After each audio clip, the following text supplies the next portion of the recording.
Баршаңызға сәлем. 11 кеңес арнасында бас ауруының негізгі себептері туралы пайдалы ақпаратпен бөлісетін боламын. Каналыма тіркеліп, жүрекшені басып, пікір қалдыруды ұмытпаңыз. Адамдардың көпшілігі бас ауруына жиі шалдығады. Бүкіл әлемдік денсаулық сақтау мекемесінің есебінше, ересектердің 50%-ның кем дегенде жылына бір рет басы сыздап ауырады. Ал бұл өз кезегінде адамдардың өз міндетін ойдағыдай атқаруына кедергі келтіреді. Әдетте күйзелістің, ішімдіктің, суық тиюдің немесе ұйқысы бұзылған адамның бас ауырады. Алайда бас ауруының бірнеше тағы себептері бар. Дәрігерлердің айтуынша, жанармай, темекі түтіні мен иіссу иісі бас ауруын туғызады. Бір қызығы, аты аталған заттардың әрқайсысы адамға әрқалай әсер етеді. Мәселен, кей адамдар үшін жанармай иісін бірнеше минут иіскеу жеткілікті болса, ендігілері кемі жарты сағатқа шыдай алады. Ал үшінші адамға дәл осы иіс жағымды әсер қалдыруы мүмкін. Зерттеу нәтижесіне сүйенсек, телефон немесе компьютер жарығының өзгеруі көздің ішкі торы мен жүйке жүйесін іске қосады. Ал өз кезегінде ол басты ауыртуы мүмкін. Бұдан әрі өзге, әр гаджеттен бөлінетін көгілдір түс адам ұйқысының сапасына әсер етеді. Бұл да бас аурудың себебіне айналуы мүмкін. Адам ағзасына қажетті су мөлшері төмендеп кетсе де, бас ауруына шалдығады екен. Егер басыңыз ауыра қалса, бірден дәрігерге жүгірмей, бір стакан су ішіп көріңіз. Бас терісін тартып тұратын шаш үлгілерінің бас сүйекке салмақ түсіретіні белгілі. Лондондық бас ауруы клиникасының зерттеушілері әйелдердің жартысының қатты тартылған шаш үлгісінің кесірінен бас ауруына шалдығатынын анықтаған. Егер сіз кофені шамадан тыс артық ішетінін түсініп, антикофелік диетаға отырсаңыз, аяқ астынан кофеден бас тартқан соң, алғашқы күндері сізде шаршаңқылық, енжарлық сезініп, көңіл күйіңіз түседі, тіпті басыңыз ауырады. Кофеин қан тамырлары жүйесіне физиологиялық тұрғыдан әсер етіп, тамырларды қысуы немесе керісінше босаңсытуы мүмкін.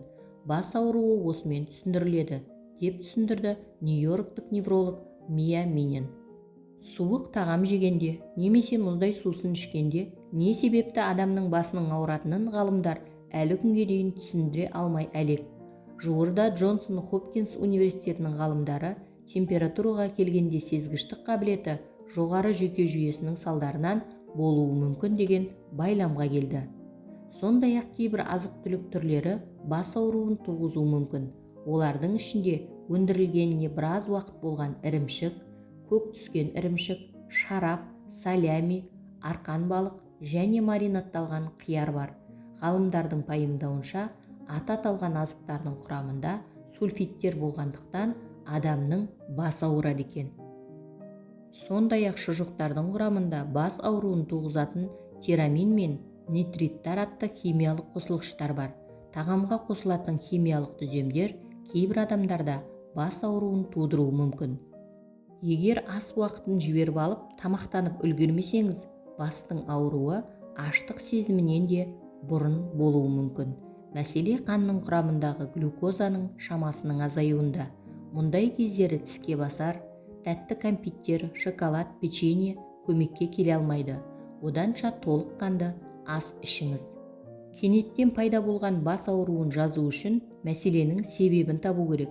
Бас ауруы сіз үшін үйреншікті болса, әр бас ауырған кезде ол қай уақытта, қандай жағдайларда болғанын бақылаңыз. Сол күні қандай тағамдар қабылдап, ауа райы қандай болғандығын есте сақтаңыз. Осындай ақпараттар сізге басыңыз не себепті ауырғандығын табуға көмектеседі. Стресстік жағдайларда бас ауруының басты себептерінің бірі. Әрине, күнделікті кезігетін стресстік жағдайлардың алдын ала алмаймыз. Алайда уақыт өте оларға сезімталдықты кемітіп үйренуге болады. Күнделікті бір орында жұмыс жасайтындар бас ауруына жиірек шалдығады. Осындай бас ауруын жазалатын оңай дауалардың бірі жеңіл физикалық жаттығулар. Жұмыс орнынан тұрып, кеңсені бір айналып келіңіз. Далаға шығып, қол мен аяққа жеңіл жаттығулар жасаңыз. Бас массажы да бас ауруы кезінде жақсы көмекші. Самайды саусақтармен уқалау қатты ауруды қойдыра алады. Ал жалпы массажды щетка тарақпен де жасауға болады. Дұрыс тамақтанатын адамның басы ауырмайды. Тамақтану уақытын жібермеу қандағы қант шамасын бір қалыпты ұстайды. Күніне 2-3 литр су ішу керек. Ағзадағы су тапшылығы бірінші кезекте миға әсер етеді. Қазірде бас ауруын жазатын дәрілердің түр-түрі бар. Оларды бас ауырғанда бірден ішуге болады. Алайда күнделікті дәрі ішіп жүрсеңіз, ағзаңыз үйреніп кетіп, келесі жолы басыңыз одан да қатты ауырады. Егер бас ауруы 2 күннен көп уақыт жалғасып, еш басылмаса, дәрігерге көрінгеніңіз жөн. Бүгінгі пайдалы ақпаратым кәдеңізге жарасын.